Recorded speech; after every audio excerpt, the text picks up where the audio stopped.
There are still parts of the American West that exist as reminders of what once was. Places so remote and unforgiving that civilization simply built around them instead of through them.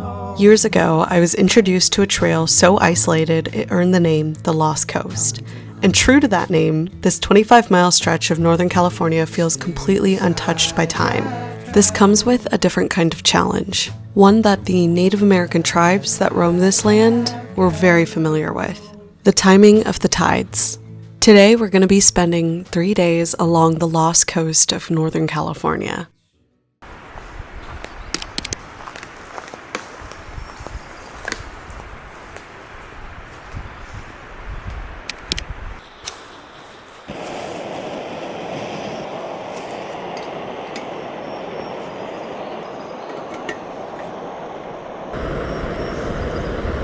Since this is a point-to-point trail, we spent the first night before our hike in the redwoods nearby Shelter Cove.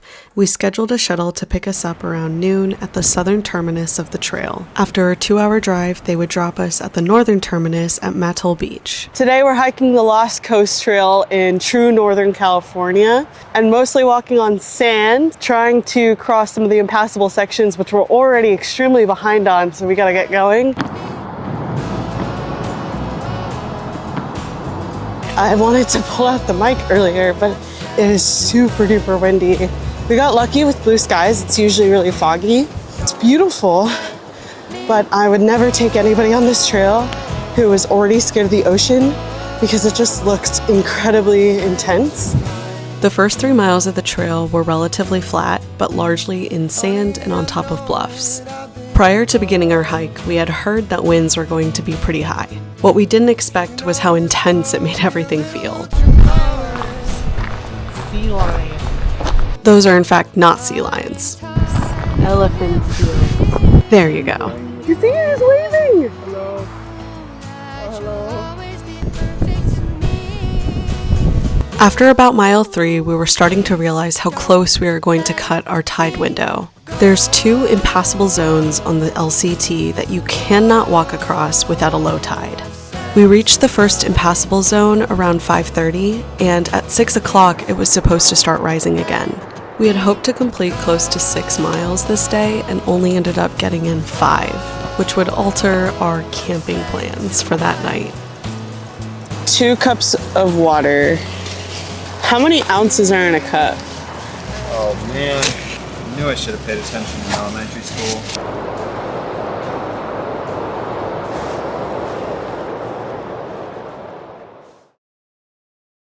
Good morning. Oh, I look rough. Did something bite my eye? Oh. My eye is swollen, like really swollen. All right, well, good morning. Good morning. Yesterday we didn't film any chatting because it was a little bit logistically nuts. We didn't get to the trailhead until 2:30 in the afternoon. There was a tide window. Certain windows of the day, it's low enough for us to do a crossing on the beach, but there's kind of 2 factors in play. We're really slow in the sand, and those windows are pretty small because the minimum amount we needed to cross was 2 feet, and the lowest it went was 2 feet all day, which meant as soon as it started coming up, it would be too high to cross. We made it through one impassable crossing in good time, kind of rushed through it, and then realized that there was another impassable crossing that wasn't marked on our map. It was marked as 1, but this is the long one. And there's like a creek outlet that you can camp at safely, even during impassable times, about halfway through the zone. Got there at 5:30. We had about 0.8 miles to go, about 30 minutes until the tide would hit. So like out of principle, we decided not to hike it. I think logistically we could have made it. 0.8 miles in 30 minutes is very doable.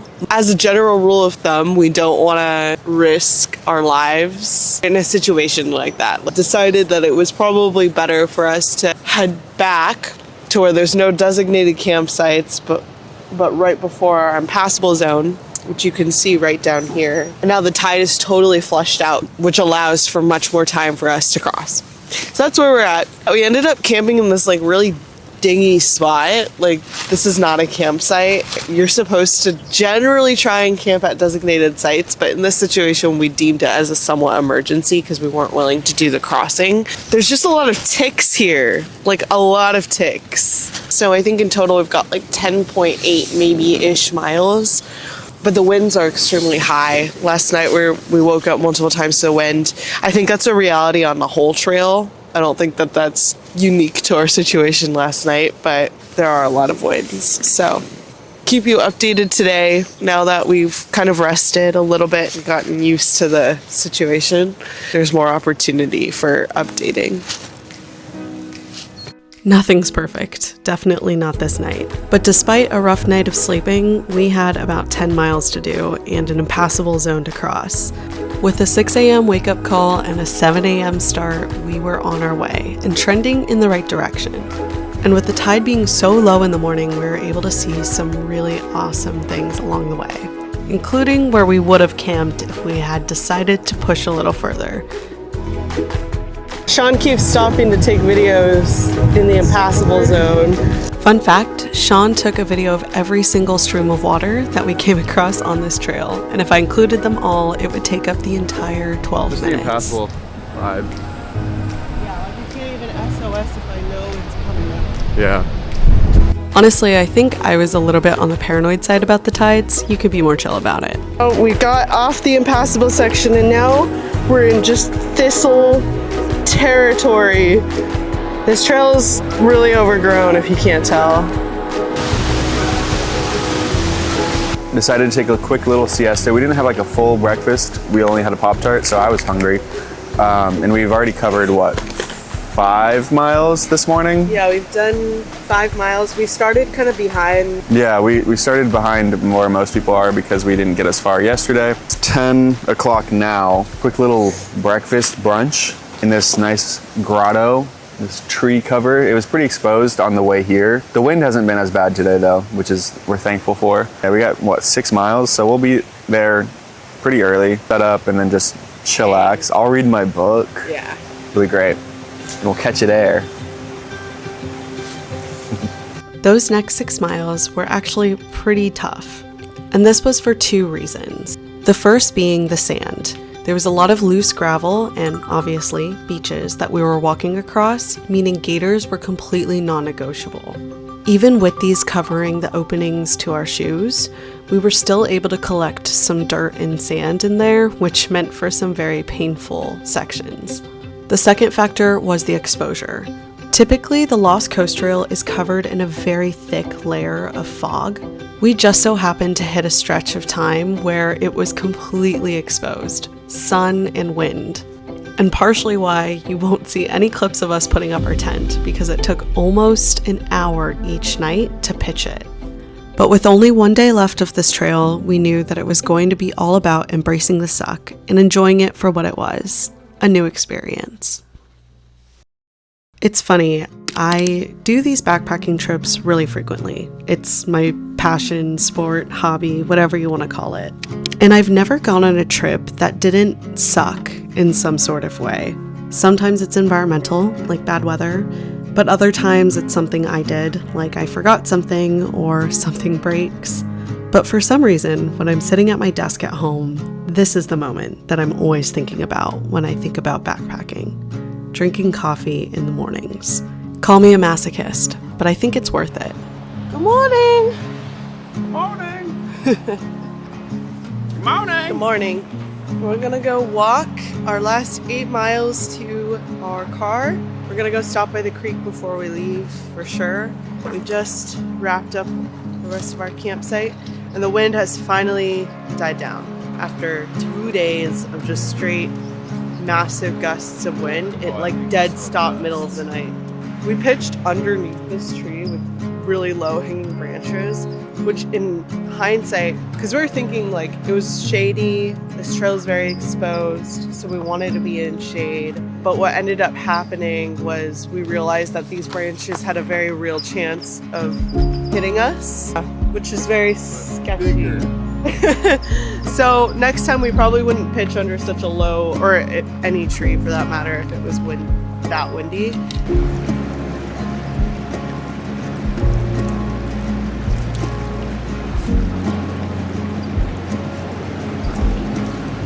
Sean's down there getting water from a better flow so that we don't pick up any bacteria, or ideally less bacteria than we might if we get some of this still water down here, but it all looks pretty clean. So surf this morning is so much smaller, which also removes a level of paranoia that we had about some of the sneaker waves. We do have one more major tide crossing to go across. It's only about 2 miles of impassable zone.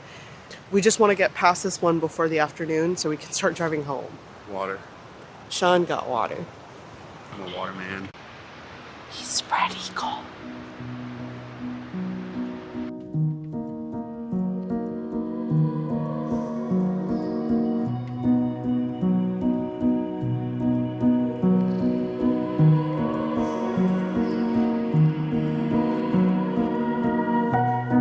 Sean is saving a sea slug. Oh no! But he was drying out. I felt bad. There we go. My feet hurt so bad. And we're hiking at like a slant. So like our left side is just like shorter and like hobbling, while our right side is like taking big steps. Motion. It's a lot of repetitive motion. This is more painful than just going uphill. Sean is taking a look around the bend here. Oh, and he found the trail. Okay, more sand walking for me. That's all, folks. That's all.